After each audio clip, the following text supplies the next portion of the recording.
ಸ್ನೇಹಿತರೆ, ನಮ್ಮ ವಿಡಿಯೋ ನೋಡುತ್ತಿದ್ದರೆ ದಯವಿಟ್ಟು ನಮ್ಮ ಚಾನೆಲ್ ಅನ್ನು ಸಬ್ಸ್ಕ್ರೈಬ್ ಮಾಡಿ. ನಿಮ್ಮ ಬೆಂಬಲವೇ ನಮ್ಮ ಶಕ್ತಿ.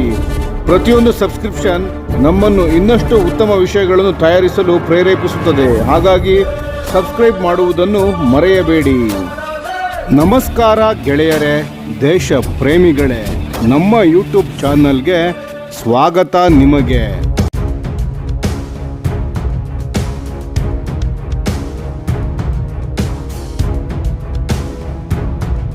ರಫೇಲ್ F4 ಮತ್ತು HALನ ವ್ಯಾರಿಯರ್ ಲಾಯಲ್ ವಿಂಗ್ ಮ್ಯಾನ್ ಭಾರತದ ಮೊದಲ ಮ್ಯಾನ್ಡ್ ಅನ್ಮ್ಯಾನ್ಡ್ ಕಂಬ್ಯಾಟ್ ಟೀಮ್ ಆಗಿದೆ. ಭಾರತ ಈ ವರ್ಷವೇ ಫ್ರಾನ್ಸ್ನಿಂದ ರಫೇಲ್ F4 ಯುದ್ಧ ವಿಮಾನಗಳ ಖರೀದಿಯನ್ನು ಅಂತಿಮಗೊಳಿಸುವ ಸಾಧ್ಯತೆ ಇದೆ.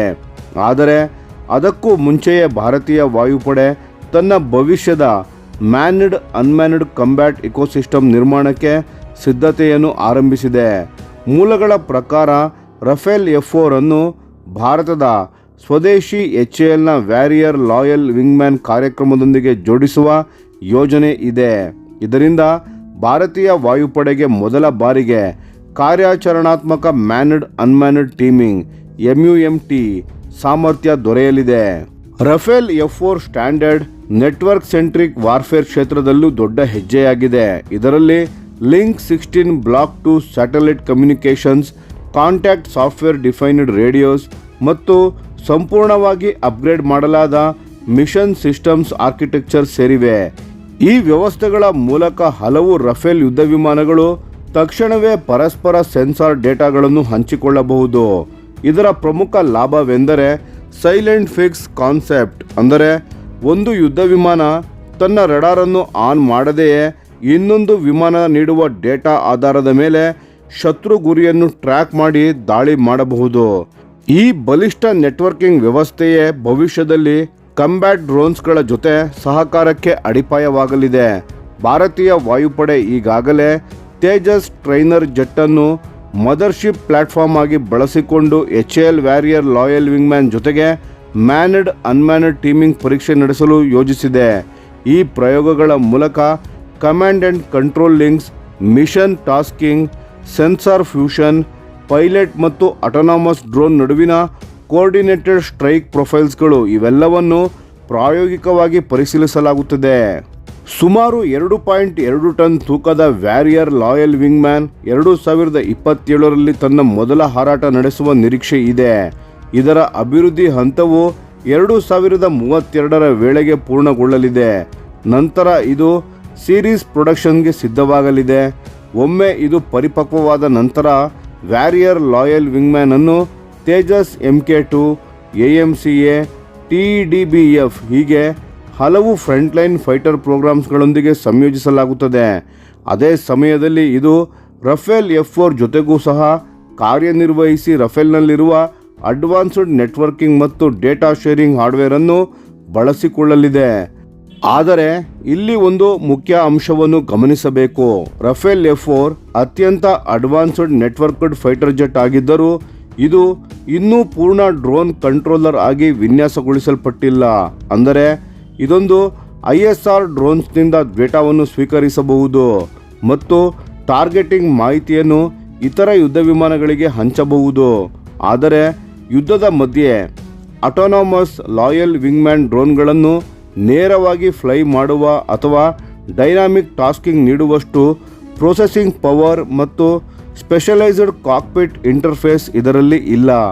ಆ ಮಟ್ಟದ ಆಳವಾದ ಸಂಯೋಜನೆ ರಫೇಲ್ F5 ಸ್ಟ್ಯಾಂಡರ್ಡ್ನಲ್ಲಿ ಕಾಣಿಸಿಕೊಳ್ಳಲಿದೆ. ಡಸಾಲ್ಟ್ ಸಂಸ್ಥೆ ರಫೇಲ್ F5 ಅನ್ನು ತನ್ನ ನ್ಯೂರಾನ್ ಪ್ರೋಗ್ರಾಮ್ ಆಧಾರಿತ ಸ್ಟೆಲ್ತ್ UCAV ಜೊತೆ ಜೋಡಿಸಲು ಯೋಜಿಸಿದೆ.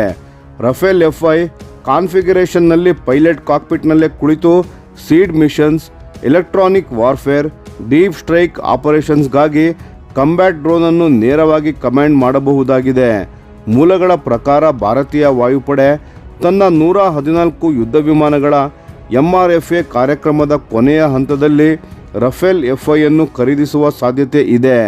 ಇದರಿಂದ ಸುಮಾರು 2 ಸ್ಕ್ವಾಡ್ರನ್ಗಳನ್ನು ರಫೇಲ್ F5ನಿಂದ ಸಜ್ಜುಗೊಳಿಸುವ ಯೋಜನೆ ಇದೆ. ಈ ಹಂತಕ್ಕೆ ಬರಲು ಭಾರತದ ಸ್ವಂತ ಮ್ಯಾನ್ಡ್ ಅನ್ಮ್ಯಾನ್ಡ್ ಟೀಮಿಂಗ್ ಡಾಕ್ಟ್ರೈನ್ ಮತ್ತು indigenous loyal wing man ecosystem ಸಂಪೂರ್ಣವಾಗಿ ಪರಿಪಕ್ವವಾಗಿರಲಿದೆ.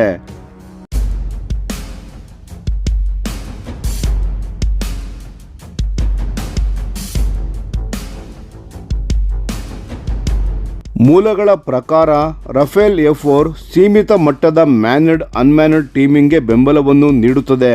ಆದರೆ ಆಟೋನಾಮಸ್ ಕಾಂಬ್ಯಾಟ್ ಡ್ರೋನ್ಸ್ ಜೊತೆಗಿನ ಅತ್ಯಂತ ಆಳವಾದ ಮತ್ತು ಸೀಮ್ಲೆಸ್ ಇಂಟಿಗ್ರೇಷನ್ ಮೊದಲು AMCA ಪ್ಲಾಟ್ಫಾರ್ಮ್ ಮೇಲೆ ಕಾಣಿಸಿಕೊಳ್ಳಲಿದೆ. ಸರಳವಾಗಿ ಹೇಳುವುದಾದರೆ ರಫೇಲ್ F4 ಇಂದಿನ ಅಡ್ವಾನ್ಸ್ಡ್ 4.5ನೇ ತಲೆಮಾರಿನ ಫೈಟರ್ಸ್ ಮತ್ತು ಭವಿಷ್ಯದ 6th ಜನರೇಷನ್ ಕಾಂಬ್ಯಾಟ್ ಇಕೋಸಿಸ್ಟಮ್ಸ್ ನಡುವಿನ ಒಂದು ಪ್ರಮುಖ ಬ್ರಿಡ್ಜ್ ಆಗಿ ಕಾರ್ಯನಿರ್ವಹಿಸಲಿದೆ. HALನ ವ್ಯಾರಿಯರ್ ಲಾಯಲ್ ವಿಂಗ್ಮ್ಯಾನ್ ಜೊತೆಗೆ ರಫೇಲ್ F4 ಅನ್ನು ಜೋಡಿಸುವ ಮೂಲಕ ಭಾರತ ಒಂದು ಹೊಸ ವಾಯು ಯುದ್ಧ ತತ್ವಕ್ಕೆ ಅಡಿಪಾಯವನ್ನು ಹಾಕುತ್ತಿದೆ. ಇಲ್ಲಿ ಪೈಲಟ್ಗಳು ಒಬ್ಬರೇ ಯುದ್ಧ ಮಾಡುವುದಿಲ್ಲ, ಅವರು ಬುದ್ಧಿವಂತ AI ಆಟೋನಾಮಸ್ ವಿಂಗ್ಮ್ಯಾನ್ಗಳನ್ನು ಕಮಾಂಡ್ ಮಾಡುವ ಮೂಲಕ ನಾಯಕರಾಗಿರುತ್ತಾರೆ. ಅವರ ರೀಚ್, ಸರ್ವೈವಬಿಲಿಟಿ ಮತ್ತು ಸ್ಟ್ರೈಕಿಂಗ್ ಪವರ್ ಅನ್ನು ಒಂದು ವಿಮಾನದ ಮಿತಿಗಿಂತ ಬಹಳ ದೂರಕ್ಕೆ ವಿಸ್ತರಿಸುವಂತೆ ಆಗಬೇಕಾಗಿದೆ.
ಈ ವಿಡಿಯೋ ನಿಮಗೆ ಇಷ್ಟವಾಗಿದ್ದರೆ ಲೈಕ್ ಮಾಡಿ ಮತ್ತು ನಮ್ಮ ಚಾನೆಲನ್ನು ಸಬ್ಸ್ಕ್ರೈಬ್ ಮಾಡಿ ಹಾಗೂ ಬೆಲ್ ಐಕಾನ್ ಒತ್ತಿ.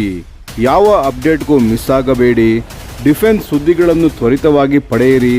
ನಿಮ್ಮ ಬೆಂಬಲವೇ ನಮ್ಮ ಶಕ್ತಿ. ಭಾರತ ಬಲಿಷ್ಠವಾಗಲಿ ಎಂದು ಆಶಿಸುತ್ತಾ ಭಾರತ ಮಾತೆಗೆ ಜೈ. ಧನ್ಯವಾದಗಳು.